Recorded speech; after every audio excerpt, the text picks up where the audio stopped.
Baik pemirsa, kembali di segmen terakhir di Mario Teguh Golden Ways, kita bicara mengenai bebas karena memaafkan. Pak Mario, apakah dengan memiliki penyesalan itu bisa memberikan kekuatan kita untuk menghadapi hari-hari berikutnya lebih baik lagi, Pak? Super sekali, Mas Uli. Ada di sini yang kadang-kadang kalau diam terus hatinya rasanya sakit, terus menarik napas karena ingat kesalahan di masa lalu, ada. Ada toh yang diam-diam tahu-tahu, astagfirullah gitu. Aduh, saya punya teman ngagetin orang kalau dia. Ya. Berarti dia ingat kesalahan masa lalu. Orang yang menyesal, apa keinginannya? Dimaafkan. Nah, kalau Anda tahu bahwa Anda dan jutaan orang lain juga menyesal setiap hari, maafkan. Karena itu yang mereka inginkan. Ya. Nah, orang yang menyesal, ini ajaib loh ya. Orang yang menyesal, Tuhan mengganti keburukannya dengan kebaikan. Kalau kita patuh, setiap hari kita itu naik kelas. Kalau kita patuh, ya. Karena tidak patuh, apa yang terjadi?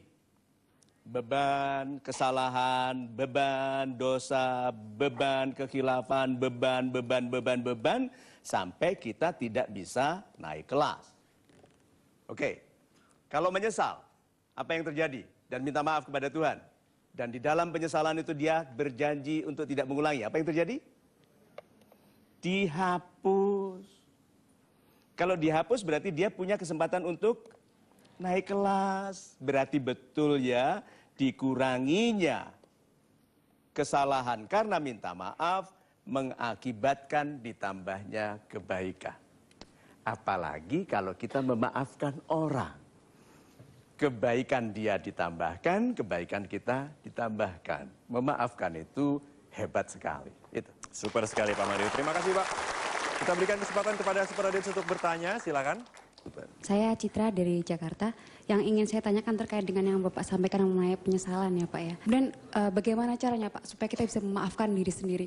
Karena ketika kita melakukan kesalahan pada orang lain, atau orang lain melakukan kesalahan kepada kita, mungkin kita bisa sedikit melupakan dengan melakukan aktivitas. Tapi ketika kesalahan itu kita lakukan sendiri dan kita merasakan beban yang berat dengan kesalahan yang kita lakukan, sehingga kemana kita pergi, apapun yang kita lakukan akan selalu kita ingat, Pak. Oke. Terima kasih. Masalah lama tidak akan mengganggu orang baru. Toh? Jadi, jadilah pribadi yang baru. Kesalahan itu baik kalau kita menyikapinya sebagai pembaru diri. Kesalahan itu jadi buruk ibu kalau menjadikan ibu lemah, tidak mau bergaul. Setiap kali mau ketemu orang takut melakukan kesalahan yang sama. Ada yang merasakan begitu? Saya juga waktu muda saya punya fobia kalau ketemu orang takut melakukan kesalahan yang sama dengan kesalahan yang saya lakukan ke orang lain. Saya putuskan untuk menjadi pribadi yang baru, yaitu apa? Itu kan Mario yang dulu. Mario yang sekarang lebih mengerti. Mario yang sekarang berusaha menyantunkan diri. Coba, kalau orang bilang, palsu. Tidak apa-apa, semua yang asli didapat dari pura-pura sampai percaya itu asli. Iya toh? Usia sudah berapa Pak Asep? 45, nggak kelihatan sama sekali. Kena.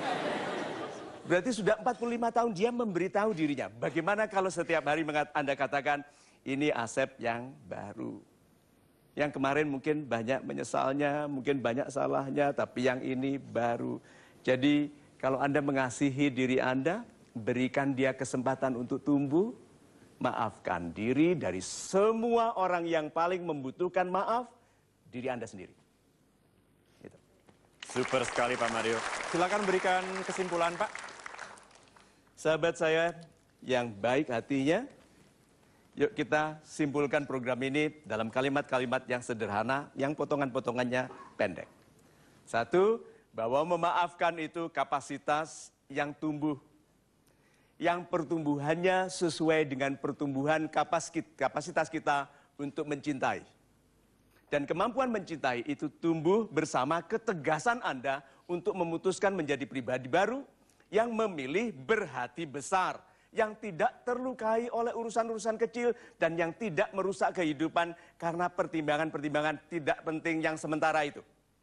Memaafkan adalah pintu menuju kekuatan yang besar, memaafkan adalah kemampuan Tuhan yang paling kita minta, maka penuhilah harapan orang-orang yang sudah menyesal atas kesalahannya untuk Anda maafkan. Hukuman apa lagi yang dibutuhkan oleh orang yang menyesal? Itu Khalil Gibran. Jadi kalau begitu jangan nikmati penderitaan dari kekasih kita, istri kita yang minta maaf atau tidak, jangan lagi disiksa oleh kemarahan. Marahi kesalahannya, cintai orangnya. Mudah-mudahan dengan ini kita menjadi bangsa yang masing-masing pribadi melihat satu sama lain sebagai pembebas bagi satu sama lain dari siksaan batinnya. Mudah-mudahan kita semua menjadi pribadi yang bebas karena memaafkan. Itu. Super sekali Pak Mario. Terima kasih banyak Pak. Pemirsa, kita jumpa lagi minggu depan selalu di Mario Teguh Golden Ways.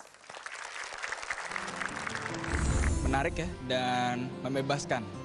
Karena dengan memaafkan kita bisa bebas. Semakin saya bisa memaafkan orang, itu memotivasi saya kalau saya akan menjadi semakin cerdas. Menurut saya memaafkan itu sangat sulit, tapi berdasarkan penjelasan dari Pak Mario, saya baru paham bahwa memaafkan itu sangat mudah.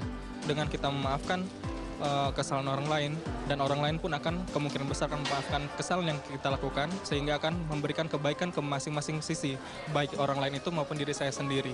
Mengenai bebas karena memaafkan luar biasa. Memang sudah sepatutnya dan sewajarnya kita sebagai sesama manusia harus punya hati yang besar, punya hati yang lapang, dan bisa memaafkan bagi sesama. Salam Super Pak Mario.